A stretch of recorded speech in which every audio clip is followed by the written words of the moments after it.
So great. I am so excited to talk to you both. I was very moved by the film. I Election Day is my favorite holiday, non-holiday. And I, get so excited to vote every year. And I just thought that this was really it made me emotional watching it. So I was wondering, how did this project come about for both of you, and how did like the collaboration start? Wow. Well, I've been working on vote suppression issues, basically racial vote suppression issues, suppressing the black vote since the 2000 elections. So 25 years I've been working on this for BBC Television, Rolling Stone, The Guardian, Yeah. as a reporter. And I wanted to tell the story in America. So my reports are at the top of the nightly news in England, in Europe, South America, Australia, all over, except it wasn't in my own country. So I decided I'm going to have to go around the mainstream media because they don't like to talk about this uncomfortable subject that we eliminated a lot of black people from their voting rights.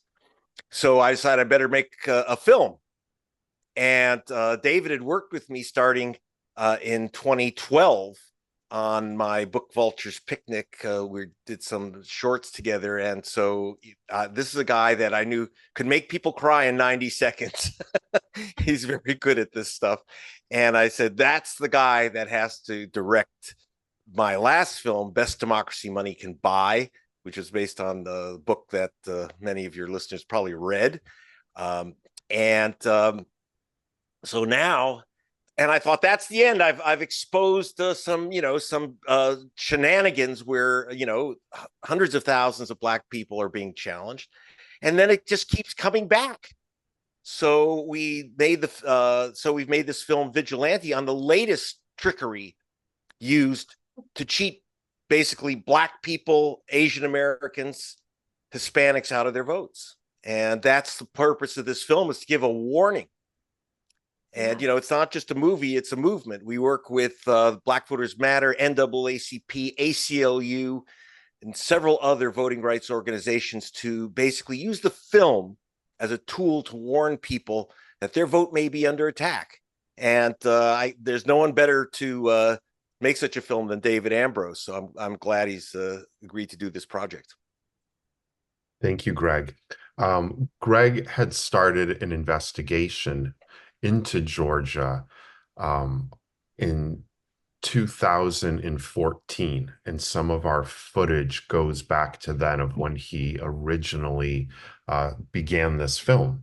And it's been a long eight years and countless trips to Georgia. Well, I could probably count them. It's about 20 trips to Georgia, maybe a year cumulatively spent there filming, and lots of waiting in airports, lots of getting caught in rainstorms, many hours in traffic in Atlanta, and we're out meeting in the some fields. wonderful people and some not wonderful people, as you've seen in the film. And so in 2014 he started that, and this is the completion of an 8-year investigation. Wow. Yes. I wanted to ask you about some of the nice people and the not so nice people in the film, because you gain incredible access on both sides. But first I wanted to ask you about, well, I guess how did you find people like Major Turner, or how did you get access to Pamela Reardon? How did to sit down with you guys? Yeah. We do something that you can't do in American news, which is we go undercover. We create fronts. And it's an elaborate process to, in effect, get the bad guys in front of our cameras, and we'll do whatever it takes to do that. So we set up fronts, we set up websites, we induce people thinking that maybe they're, like Pamela Reardon is a Republican Party official who personally challenged 32,000 voters. And let me go, the gravamen of the story of Vigilantes Inc. is that in 1946, the Ku Klux Klan created something called Vigilantes Inc. as a corporate cover for challenging every black voter in the state of Georgia. And they actually pretty much accomplished that and elected a Klansman as governor. Now it's come back, even using the name Vigilantes Inc. Yeah. It's come back this year, where the MAGA-nauts have signed up in 2 years ago when we began this film. There are 88 vigilantes who could challenge the votes of other voters. This is a brand new thing. This is not the state removing people from the voter rolls, but an individual challenging one voter challenging another voter. And in Georgia and in now many other states, you have unlimited challenges. This one woman challenged over 32,000 voters, all of them black. And then, so I got into her house through our methods and, start out nice, showing, do you know these people? Here's your black neighbors. No, I don't know who they are. You don't have any idea who they are, but you challenged the right to vote, by the way, 32,000 people and she said, well, I can't contact 32,000 people. I said, yeah, but you challenged their right to vote. Right. And then that's when she got a little tough on me and threw me out of her house. And I wasn't going to mess around because she had a loaded AR-15 next to the door. Yeah. And she was swearing like a sailor, but so I got out of there. But yeah, so it's kind of it's both dangerous and humorous at the same time, these confrontations I have. And then we got another guy, another bad, another vigilante. He's a vice chairman of the Republican Party in Georgia. I'm not being partisan. It's just that of the thousands of vigilante vote challengers, thousands, I haven't found a single Democrat yet. So, but I'm not being partisan about this. I'm just reporting the facts. This one guy who dresses up like a vigilante, like Doc Holliday. Yeah.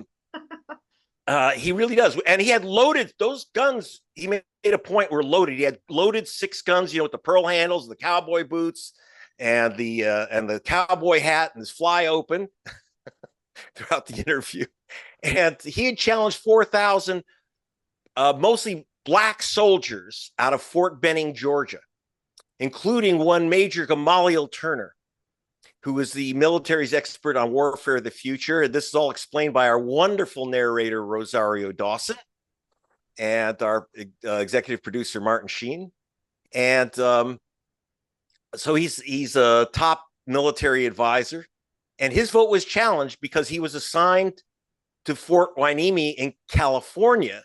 So he said, oh, he doesn't live in Georgia anymore. Guess what? Soldiers don't lose their right to vote just because they're assigned to another base temporarily, even if they're black soldiers, as Major Turner is. Almost all the people challenged are voters of color. And we actually set it up for this vigilante, Dave and our great co-producer, Zach Roberts, basically got the guy to agree to perform for us as Doc Holliday. That's his little shtick. And what he didn't know is that he was performing it in the house of Major Turner, the man whose vote he challenged, because he said Major Turner did not live in this house. And then Major Turner comes out of the kitchen in the middle of the interview. Hello, this is my house. This is where I live. And it was a little gnarly because, again, the guy had loaded guns. Yeah. And there was a gun in the Bible next to the guy. So Major Turner was thinking, does that weapon still fire if I have to?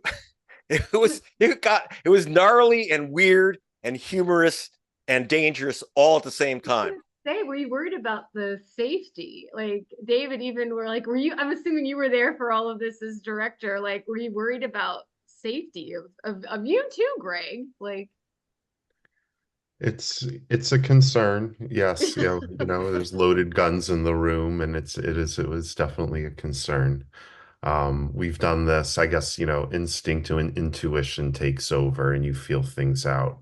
Safety is a big concern, and we wouldn't do anything if we thought that there would actually be violence. But, I guess you just never know in a situation like this. But yes. In fact, in the first situation where there was the AR-15 and guns all over, ammo all over, with the woman who challenged 32,000 voters, our local camera crew from Atlanta, as soon as it started getting tough, they literally fled, and I can't blame them. Zach Roberts, our co-producer, a great investigative videographer, filmmaker himself, he has a steady hands. He's been filming when there are guns in his face at Charlottesville and other places. So he stuck with me and got that great footage of the confrontation with this woman. But the local crew fled, literally, and I can't blame them because too many guns. Yeah. Question about, like, in your research, did you ever discover that, like, Kemp's effort to suppress Black voters, did he ever, like, shoot himself in the foot and suppress people who, like, were Republicans and would have, like, how often did that ever happen in your research or anything? Oh yes, because what happens is they're playing the statistics numbers. So, for example, they were doing things like saying, "Oh, James Brown is, he's voting more than one time." In fact, they said James Brown voted 288 times, as opposed to saying, "Gee, James Brown is a common name for Right. a Black person, but it's not a common name for a Republican." But believe me, I'm sure that I can tell you, I've looked at these lists, that they do capture you have to understand, they're purging hundreds of thousands of people. So they're going to capture some of their own people, absolutely, who have Black names or Hispanic names, and they're going to pick up some Republicans there too. But they're playing the numbers. They know what they're doing. Very sophisticated operations. Wow. The video of the man putting the ballots into the drop box is almost comical, from the 2000 Mules. I was like laughing watching it. And I was wondering, do you even know how do people duplicate ballots? Like I feel like that would be You hard to can't. do. Like, You yeah. okay, so so for example, Rodney Ellis, the first African American commissioner in Harris County, which is Houston, he was accused of forging 750,000 mail-in ballots. 750,000 that he forged. So he had to perfectly forge the signatures and match the signatures on 750,000 ballots. And he had to steal the ballots, because one thing that people don't realize with mail-in ballots, look on the envelope. It has a barcode. Yeah.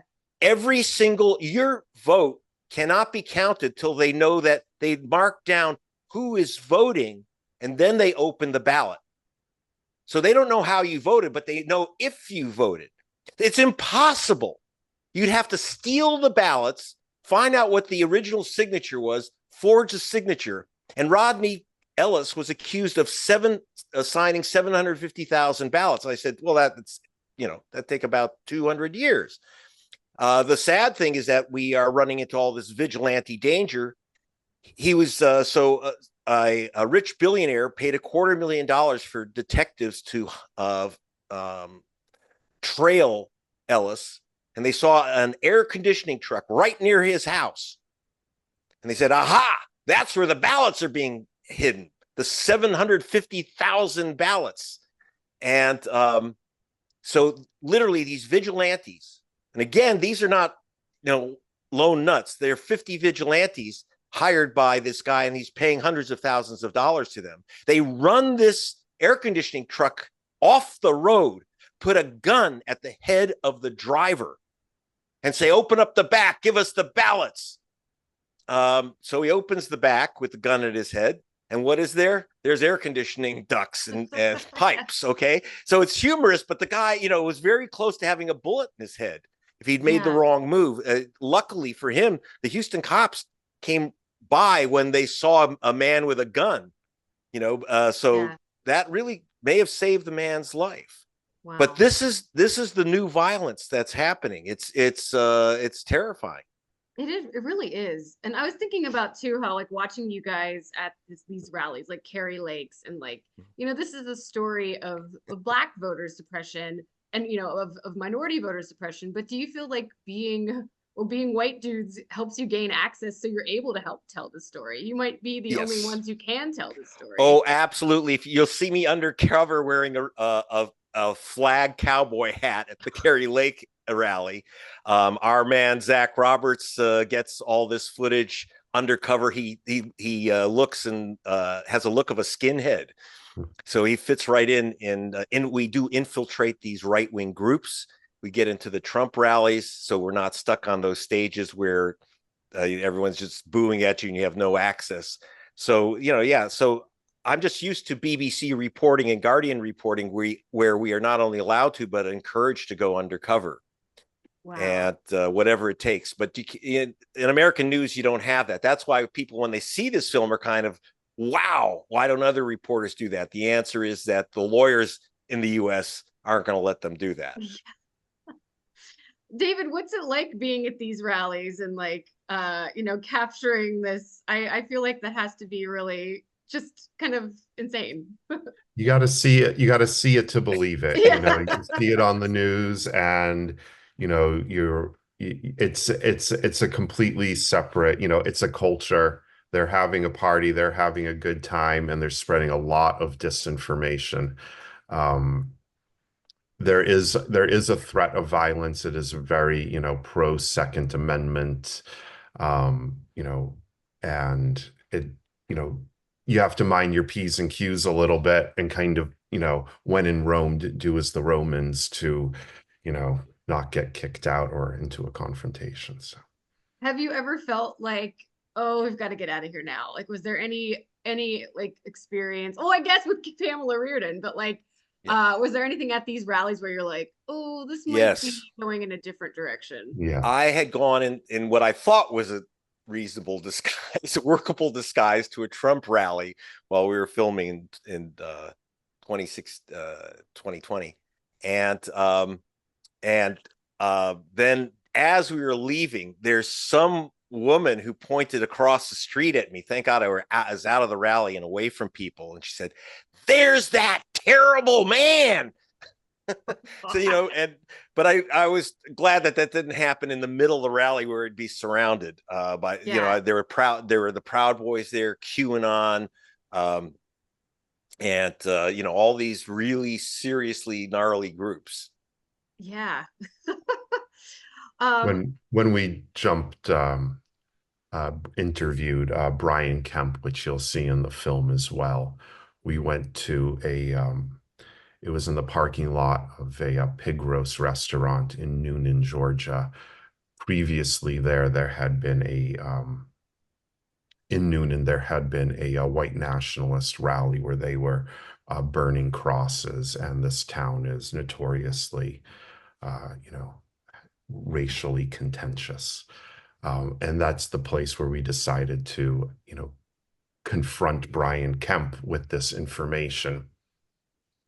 And there was a lot of people that, you know, there with guns, and then there was the police, and we got kicked out by the sheriff. And I was luckily, it was actually the sheriff and not another armed vigilante.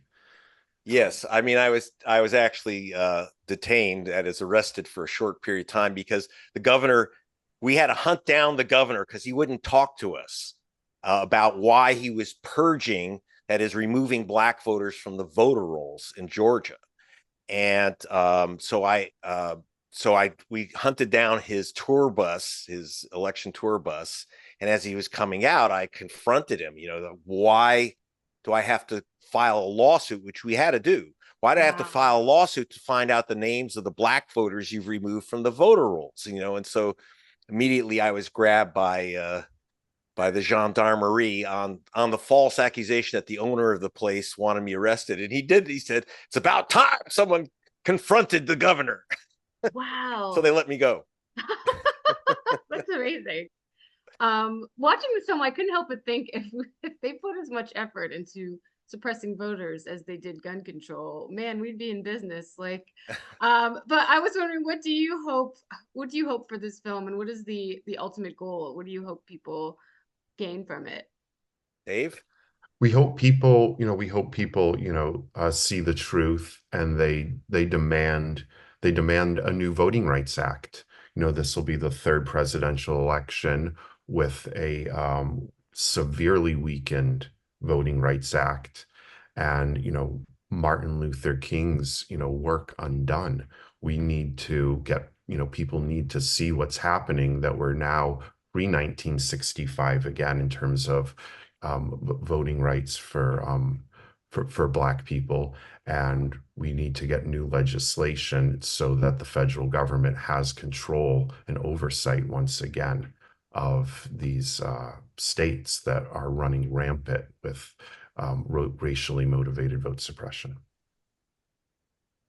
Great. Great. How Yes. about you? Yeah. Well, yeah, our film is a warning. Um, our film is a warning to people to take care of their vote. that they may be under attack by vigilantes. There were 88 of them in Georgia 2 years ago, making these accusations that these are voters who should be eliminated from the voter rolls. There were 88 of them, and they created a lot of damage. Now, the organization that fielded these vigilantes had gone from 88 volunteers to 40,000 in about 43 states. So, according to Mark Elias, who's the voting rights attorney, this new vigilante attack is a virus out of Georgia which could bend this election. And by having all these attacks and challenges, the group is this year, by August, had already challenged 851,000 voters around the country, but concentrated in swing states like Michigan, Wisconsin, Arizona, Nevada, Texas, Georgia. And so this is the latest Jim Crow trick with the self-appointed vote fraud hunters.